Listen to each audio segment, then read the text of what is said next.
national du pays a été une fois de plus salué par ses compatriotes avec en tête le président de la République et chef de l'État, Félix-Antoine Tshisekedi Tshilombo. De sa démarche calme qui rime au respect au combat mené par Lumumba pour l'indépendance du pays, le garant de la nation a déposé sa gerbe de fleurs devant le monument du héros au bras droit levé. Juste après, le chef de l'État s'est dirigé au pied de 4 piliers formant la tour de l'échangeur qui sera rebaptisée Mémorial Patrice Emery Lumumba. Et pour raison, c'est ici que la relique du tout premier ministre du pays sera enterrée une fois rapatriée de la Belgique. Une architecture répondant aux normes est en construction. Elle impliquera le déplacement de quelques mètres du monument du héros. Cet endroit va servir d'inhumation.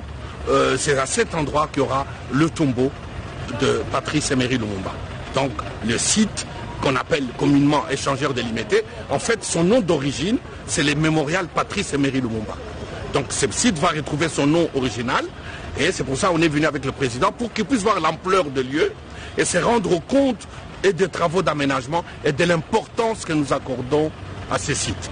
Le président de la République a également fait la ronde de quelques pavillons où se tenait une exposition des effets personnels de Lumumba, au nombre desquels son discours du 30 juin, écrit de sa main. Quelques heures plus tôt, c'est une messe d'action de grâce qui a été dite en la cathédrale Notre-Dame du Congo en mémoire de Patrice Emery Lumumba. Aux côtés du chef de l'État, les animateurs de grandes institutions du pays, les membres de la famille biologique et idéologique Lumumba et plusieurs autres patriotes sont venus remercier Dieu pour la vie de ce modèle de la résistance et de la démocratie. Dans son homélie, l'officiant du jour a imploré l'intervention divine afin que l'exemple de Lumumba, celui de placer toujours le bien du peuple devant tout intérêt personnel, soit perpétué par les générations futures.